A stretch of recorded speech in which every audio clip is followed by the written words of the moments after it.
مرحبا اے جان جانا جانے ایمان یا نبی، مرحبا اے جان جانا جانے ایمان یا نبی، مرحبا محبوب یزداں شاہ خوبان یا نبی، مرحبا محبوب یزداں شاہ۔ معزز سامعین حضرات، السلام علیکم ورحمۃ اللہ وبرکاتہ۔ سامعین، آج میں آپ کے سامنے ایک بہت بڑے منافق اعظم جو مرزا انجینئر کا بہت بڑا بھکت ہے، اس کی حقیقت لے کر کے آیا ہوں۔ آپ حضرات ملاحظہ کریں کہ یہ کتنا بڑا اندھ بھکت ہے اور یہ کیسے کیسے بکواسات کرتے ہیں اور ان کے دعوے میں کتنا تضاد ہے، آپ خود ہی ملاحظہ فرمائیں۔ یہ شخص کہتا ہے کہ میں تمام علماء کا احترام کرتا ہوں، اور یہ بھی دعویٰ کرتا ہے کہ میرا منشا اور مقصد یہ ہے کہ میں اپنا اصلاح کرنا چاہتا ہوں۔ آپ ان کی باتوں کو سنیں اور سن کر کے ہمیں یہ بتائیں کمنٹ کر کے کہ کیا اس جو ہے بدبخت کے باتوں سے ذرہ برابر یہ توقع کی جا سکتی ہے، یا یہ گمان کیا جا سکتا ہے کہ یہ بندہ اپنا اصلاح کرنا چاہتا ہے۔ آپ سنیں، پھر میں آگے انشاءاللہ کچھ تبصرہ کروں گا۔ طاہر القادری صاحب سے بھی رابطہ ماشاءاللہ تعالی ہونے والا ہے کچھ دنوں میں۔ ایک ہی مقصد ہے، صرف اپنی اصلاح اور عوام الناس کی اصلاح۔ آپ ان کے جھوٹ کو ابھی ملاحظہ کریں گے کہ یہ بندہ جو ابھی دعویٰ کر رہا ہے کہ ہمیں اصلاح کی ضرورت ہے اور ہم اصلاح کرنا چاہتے ہیں، تو یہ مفتی علی نواز صاحب سے جب بحث کر رہے ہیں تو کس انداز میں بات کرتے ہیں، ذرا ان کا لہجہ دیکھیے، اور آپ پھر خود ہی فیصلہ فرما کر کے ہمیں بتائیے کمنٹ کر کے کہ کیا اس بندے کے باتوں سے یہ معلوم ہوتا ہے کہ یہ اصلاح کی نیت رکھتا ہے؟ ہرگز نہیں۔ آپ حضرات ان کے آگے کی بات کو بھی سن لیں اور ان کی منافقت کو دیکھ لیں۔ السلام علیکم ورحمۃ اللہ۔ جی راشد صاحب، کیا حال ہے؟ ٹھیک ہے؟ سوری مفتی صاحب، خیریت سے ہیں؟ صحت کیسی ہے آپ کی؟ جی الحمدللہ۔ بس یہ پوچھنا تھا کہ حاضر و ناظر کیا عقیدہ ہے آپ کا، تو اس پر آیت پیش کرتے ہیں قرآن کی یا صحیح حدیث سے کہ اللہ کے نبی حاضر و ناظر ہیں۔ آپ کہاں سے بات کر رہے ہیں؟ جی میں جہاں سے مرضی بات کر رہا ہوں، جواب دے دیں آپ۔ حاضر ناظر کے بارے میں، حاضر ناظر کا عقیدہ آپ کیا سمجھتے ہیں اہل سنت کا؟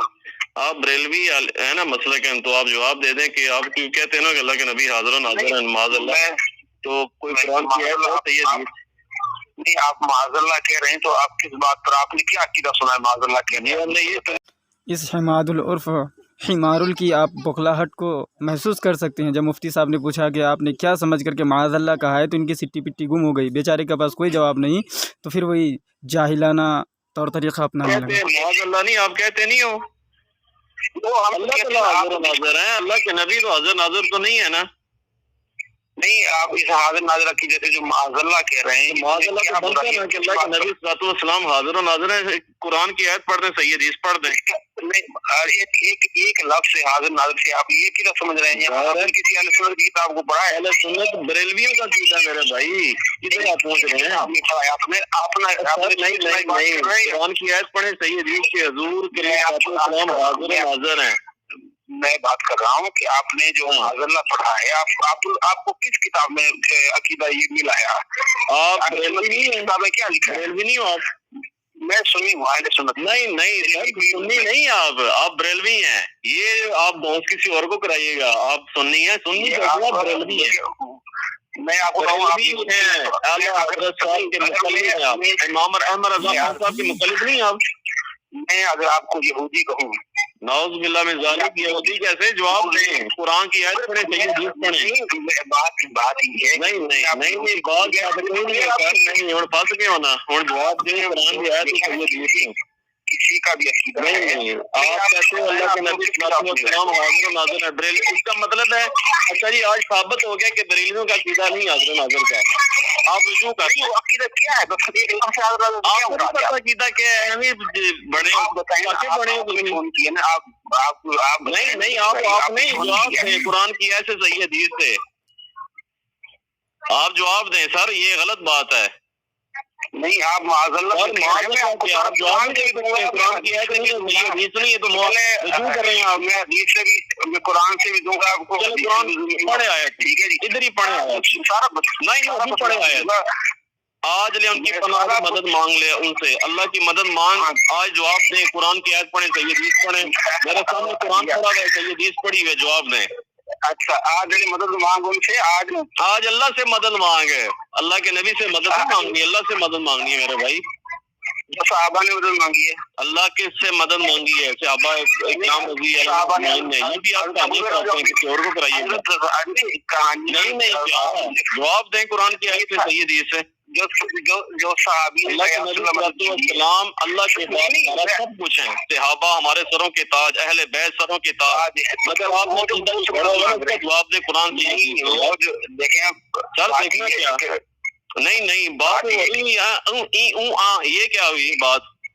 جواب سے بات کرنی آپ ہیں کون؟ سوال جواب آپ کی اوقات کیا ہے جو ہمارا قرآن کے آگے آپ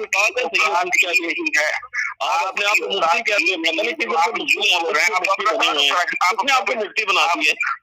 قرآن کی آیت پڑھنے کے اللہ کے نبی صلی اللہ علیہ وسلم کہ محمد سے وفات ہونے کے تو ہم تیرے ہیں، وہ حاضر و ناظر ہیں. مجھے جواب دیں، قرآن کی آیت ہے. آپ نے بخاری پڑھی؟ آپ نے بخاری پڑھی؟ بخاری، مسلم، ترمذی، ابن ماجہ سب پڑھی ہوئی ہیں. آپ قرآن کی آیت 2311 نمبر. نہیں 2311 نہیں، قرآن کی آیت پڑھے نا پہلے. عقیدہ قرآن سے ثابت ہوتا ہے، قرآن سے ثابت ہوتا ہے، صحیح حدیث سے ثابت ہوتا ہے. آپ قرآن حدیث نہیں، قرآن سے حاضر و ناظر قرآن کی ثابت کریں. حدیث کو بھی مانتا ہوں. آپ کہہ رہے ہیں کہ قرآن کی آیت پڑھیں. میں آپ کو حدیث سے بھی سنا رہا ہوں. سامعین حضرات، تو آپ نے سن لیا اس حمار صاحب کا رونا دھونا. آپ نے سن لیا. یہ بیچارہ تو پہلے بات کر رہا تھا کہ میرا مقصد ہے اصلاح کرنا، اپنی اصلاح، عوام الناس کی اصلاح. اور یہ بات جب کرتا ہے تو کیا ان کے باتوں سے اندھ بھکتی نہیں ٹپکتی ہے؟ بات بات پر اندھ بھکتی ٹپکتی ہے. آپ ان کے لب و لہجہ سن کے آپ یہ محسوس کر چکے ہوں گے کہ یہ کتنا بڑا اندھ بھکت ہے. یہ گوبر بھکت کو بھی پیچھے چھوڑ دیا، یہ اس سے بھی آگے نکل گیا ہے. اب دیکھیں نا، پہلی بات جب ان کو اصلاح کی ضرورت ہے، یہ اصلاح کرنا چاہتا ہے، تو مفتی صاحب نے فرمایا کہ آپ نے جو معاذ اللہ کہا ہے تو کیا جان کر کے، کیا سمجھ کر کے کہا ہے؟ بیچارے کے منہ میں کوئی زبان نہیں، بیچارے کی بولی بند ہو گئی. اور پھر وہ ایک ہی رونا رونے لگا کہ نہیں آپ مجھے قرآن پڑھے. ایک طرف تو دعویٰ یہ کہ ہم اصلاح کرنا چاہتے ہیں، دوسری طرف مفتی صاحب کو یہ بولنے نہیں دیتا بندہ، خود ہی بڑبڑ کرتا رہتا ہے. پھر مفتی صاحب نے ان سے فرمایا کہ میں تمہیں قرآن بھی سناؤں گا، حدیث بھی سناؤں گا، مگر تم پہلے بتا تو دو کہ تم نے معاذ اللہ کیوں کہا. تو چونکہ یہ اندھ بھکت ہے، گوبر بھکت سے بھی 10 قدم آگے نکل چکا ہے، یہ اس کے پاس کوئی دلیل تھی نہیں، یہ کہاں سے پیش کرتا.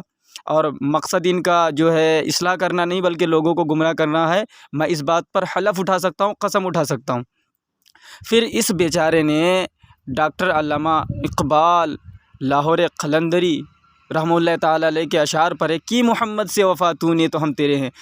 دوسرا مصرع نہیں پڑھا. کیونکہ ان کے جو گڑھے ہوئے یہودی عقیدے ہیں ان کی دھجی اڑ جاتی. اب وہ پورا مصرع میں پڑھ دیتا ہوں کہ محمد سے وفا تو نے تو ہم تیرے ہیں، یہ جہاں چیز ہے کہ لوح و قلم تیرے ہیں. ارے ڈاکٹر اقبال جن کا تم ابھی گن گا رہے تھے، وہ تو کہتے ہیں کہ یہ جو بابا ہیں، یہ محمد سے وفا کرنے والے جو لوگ ہیں، لوح و قلم بھی ان کے قبضہ و اختیار میں ہوتا ہے. اور تیرا تو یہ عقیدہ ہے نہیں، تیرے اعتبار سے تو نبی سے بھی مدد، تو اسی باعث میں بکواس کر رہا ہے کہ نبی سے مدد مانگنا جو ہے یہ صحیح نہیں ہے، اللہ ہی سے مدد مانگیں. کہہ رہے ہیں کہ اللہ ہی سے مدد مانگی جا سکتی ہے، نبی پاک سے نہیں مدد مانگی جا سکتی، معاذ اللہ. مفتی صاحب فرما رہے ہیں کہ صحابہ کرام نے مانگا ہے رضوان اللہ تعالی علیہم اجمعین. چونکہ یہ بیچارہ جاہل علم سے یتیم ہے، ناواقف ہے، اس کو کچھ پتہ ستا ہے نہیں، بس سستی شہرت کے لیے شہرت کا پجاری ہے، اس لیے آ گیا ہے کہ شہرت بٹور لیں. لیکن یہ خود ہی ذلیل ہو کے رہ گیا ہے، لیکن یہ منافق ہے، اس لیے اس کو شعور ہی نہیں ہے. تو شعر اس طرح سے ہے کہ آج لے ان کی پناہ آج مدد مانگ ان سے پھر نہ مانیں گے قیامت میں اگر مان گیا۔ بریلی کے امام عشق و محبت امام اہل سنت رحمۃ اللہ تعالی علیہ فرماتے ہیں یقیناً کل میدان محشر میں سارے ابن آدم سفارشی کی تلاش میں تمام نبیوں کی بارگاہ کی جو ہے دورہ کریں گے اور سب کے شان میں قصیدے بھی پڑھیں گے اور مدد بھی طلب کریں گے، لیکن اسی چیز کو امام احمد رضا خاں فاضل بریلوی نے جو ہے بیان فرمایا کہ کل میدان محشر میں جا رہے ہوگے نبیوں کی بارگاہ میں چوکھٹ میں، اور بغیر جو ہے نبی پاک صلی اللہ علیہ وسلم کے سہارے کے تمہیں کچھ نہیں ملنے والا، تمہاری بات نہیں بننے والی۔ تو جس نبی کے بارگاہ میں پہنچنے کے لیے تمام نبیوں کے چوکھٹ کا دورے کرو گے تو اس نبی سے اس دنیا میں مدد نہیں مانگو گے تو پھر وہاں کس منہ سے مانگو گے؟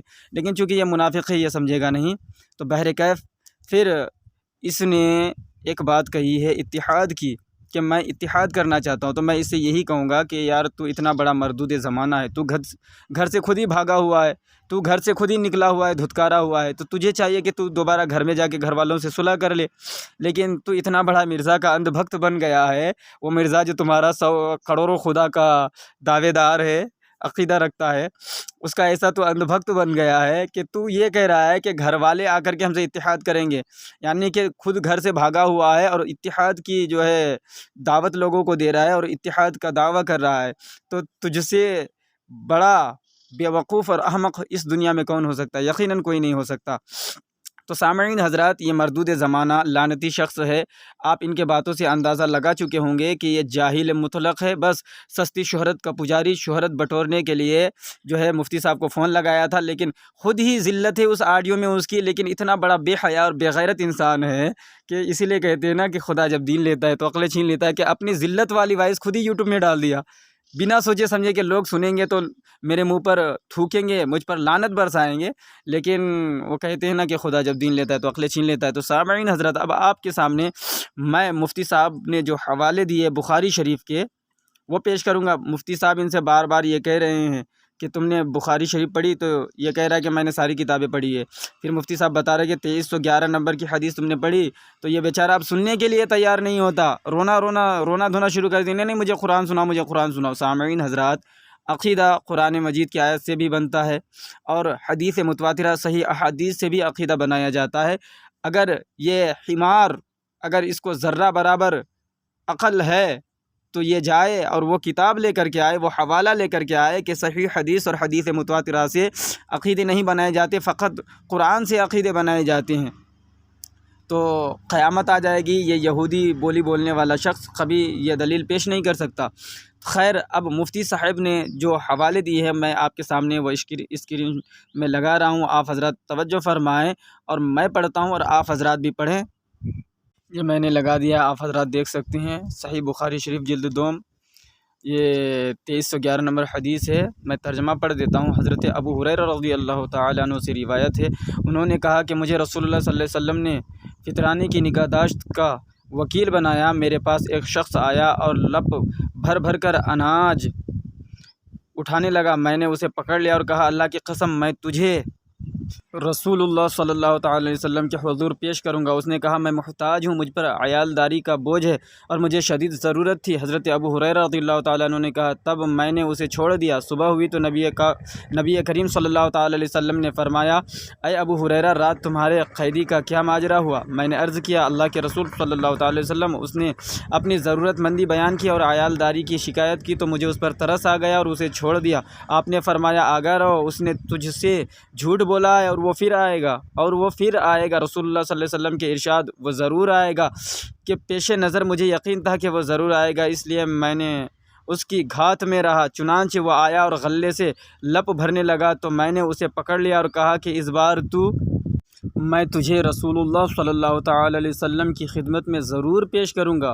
اس نے کہا، مجھے چھوڑ دے، میں انتہائی محتاج ہوں اور مجھ پر بال بچوں کا بوجھ ہے، میں دوبارہ نہیں آؤں گا۔ مجھے اس پر ترس آیا اور میں نے اسے چھوڑ دیا۔ صبح ہوئی تو رسول اللہ صلی اللہ تعالیٰ علیہ وسلم نے فرمایا، ابو ہریرہ، تمہارے قیدی کا کیا ماجرا ہوا؟ میں نے عرض کیا، اللہ کے رسول، اس نے اپنی شدید ضرورت کو بیان کیا اور بال بچوں کی شکایت کی تو مجھے اس پر رحم آیا، اس لیے میں نے اسے چھوڑ دیا۔ رسول اللہ صلی اللہ تعالیٰ علیہ وسلم نے فرمایا، خبردار رہو، اس نے جھوٹ بولا ہے، وہ پھر آئے گا۔ چنانچہ میں اس بار اس کی گھات میں رہا۔ جب وہ آیا اور لب بھر بھر کر اناج اٹھانے لگا تو میں نے اسے پکڑ کر کہا اب تو میں تجھے ضرور رسول اللہ صلی اللہ علیہ وسلم کے پاس لے کر جاؤں گا، یہ آخری بار ہے، 3 بار تو یہ حرکت کر چکا ہے تو کہتا ہے نہیں آؤں گا، پھر آ جاتا ہے۔ اس نے کہا مجھے چھوڑ دو، میں تجھے چند کلمات بتاتا ہوں جن کے ذریعے سے اللہ تعالیٰ تمہیں نفع دے گا۔ میں نے کہا وہ کیا ہیں؟ تو اس نے کہا جب تم اپنے بستر پر سونے کے لیے آؤ تو آیت الکرسی اللہ لا الہ الا ہو الحی القیوم شروع سے لے کر آخر آیت تک پڑھ لیا کرو۔ ایسا کرو گے تو اللہ کی طرف سے ایک نگران تمہاری حفاظت کرے گا اور صبح تک شیطان تمہارے قریب نہیں آئے گا۔ میں نے اسے چھوڑ دیا۔ صبح ہوئی تو رسول اللہ صلی اللہ تعالیٰ علیہ وسلم نے فرمایا گزشتہ رات تمہارے قیدی نے کیا کیا؟ میں نے عرض کیا اللہ کے رسول صلی اللہ تعالیٰ علیہ وسلم اس نے مجھے کہا ہے کہ وہ مجھے چند کلمات بتائے گا جن کے ذریعے سے اللہ تعالیٰ مجھے نفع دے گا، تو میں نے اسے چھوڑ دیا۔ آپ نے پوچھا وہ کلمات کیا ہیں؟ میں نے عرض کیا۔ اس نے مجھ سے کہا کہ جب تم اپنے بستر پر آؤ تو آیت الکرسی اللہ لا الہ الا هو الحی القیوم شروع سے آخر تک پڑھو۔ یہ کام کرنے سے اللہ تعالیٰ کی طرف سے تمہارے لیے ایک نگران مقرر ہو جائے گا جو تمہاری حفاظت کرے گا اور صبح تک شیطان بھی تمہارے پاس نہیں بھٹکے گا۔ حضرات صحابہ اکرام کا رہائے خیر بڑے حریص تھے۔ نبی پاک صلی اللہ علیہ وسلم نے فرمایا سنو، اس نے بات تو سچی کی ہے لیکن خود وہ جھوٹا ہے۔ اے ابو ہریرہ تم جانتے ہو کہ جس سے تم 3 راتوں سے باتیں کرتے رہے وہ کون ہے؟ حضرت ابو ہریرہ رضی اللہ تعالیٰ نے عرض کیا میں نہیں جانتا، تو آپ نے فرمایا وہ شیطان تھا۔ سامعین حضرات، یہ ہے حاضر و ناظر کا عقیدہ کہ نبی پاک صلی اللہ علیہ وسلم اپنے حجرہ اقدس میں آرام فرما ہے، جلوہ افروز ہیں اور ناظر بیت المال پر بھی ہیں، مال غنیمت جہاں رکھا ہوا ہے وہاں پر بھی ناظر ہیں کہ ابو ہریرہ اور شیطان کے درمیان جو معاملہ پیش آ رہا ہے ہمارے نبی پاک صلی اللہ علیہ وسلم اپنے حجرہ اقدس سے ملاحظہ فرما رہے ہیں۔ اسی کو تو ہم حاضر و ناظر کہتے ہیں۔ یہی تو ہمارا عقیدہ ہے کہ ہمارے نبی صلی اللہ علیہ وسلم مدینے میں حاضر ہیں لیکن ساری کائنات پہ ناظر ہیں۔ وہ جدھر نظر فرما دے ادھر کے حقیقت حال سے آگاہ ہو جائے، مشاہدہ فرما لیں، یہ ہمارا عقیدہ ہے۔ لیکن یہ جاہل مطلق، یہ نفس پرست انسان، یہ یہودی نما شخص، یہ اپنے آپ کو عماد الاسلام کہتا ہے لیکن حقیقت میں یہ حمار ہے۔ تو یہ حمار صاحب اپنی جہالت کو اجاگر کرنے کے لیے مفتی صاحب کو فون لگایا اور بجائے کہ ان کے جوابوں کو سنتا خود ہی رونا دھونا شروع کر دیا اور ٹائٹل ڈالا کہ بریلوی اپنے حاضر و ناظر کے عقیدے کو قرآن و حدیث سے ثابت نہ کر سکا۔ کتنا بڑا بے حیا ہے یہ شخص! میں سوچتا ہوں اللہ کی پناہ کہ کتنا بڑا بے حیا ہے، جب کہ حدیث پاک میں آپ کو دکھا رہا ہوں۔ مفتی صاحب اسی حدیث پاک کی بات کر رہے تھے، اور بھی بخاری شریف میں حدیث ہے جیسے کہ جنگ موتا کے بارے میں نبی پاک صلی اللہ علیہ وسلم نے فرمایا کہ جعفر بن عقیل نے جھنڈا اٹھایا، وہ شہید ہو گئے، پھر جو ہے عبداللہ بن رواحہ نے اٹھایا، وہ شہید ہو گئے، حضرت زید بن حارثہ نے اٹھایا، وہ شہید ہو گئے۔ شاید کہ میرے ترتیب میں جو ہے الٹ پھیر ہو رہا ہو لیکن حدیث پاک اسی طرح سے ہے۔ تو نبی پاک نے جنگ موتا کی خبر، اور اسی کو اہل سنت والجماعت حاضر و ناظر کا نام دیتے ہیں۔ اگر اس عقیدے میں ذرہ برابر کچھ بھی خلاف شریعت بات ہے جو قرآن حدیث کے خلاف ہو تو وہابیوں کو چیلنج ہے کہ دلیل پیش کرے ورنہ منہ بند کرے۔ سامعین حضرات، تو آپ حضرات زیادہ سے زیادہ اس وائس کو شیئر کریں اور کمنٹ کر کے اپنے رائے سے آگاہ کریں تاکہ ہم ایسے بد مذہبوں اور بد دینوں کے جو ہے بدکاریوں کو، جھوٹ اور بہتانوں کو آپ کے سامنے لا کر کے رکھ سکے تاکہ آپ حضرات اپنا اور اپنے اہل و عیال کا ایمان و عقائد کی حفاظت کر سکیں اور اپنے آپ کو اور اپنے اہل و عیال کو جہنم کی ایندھن بننے سے بچا سکیں۔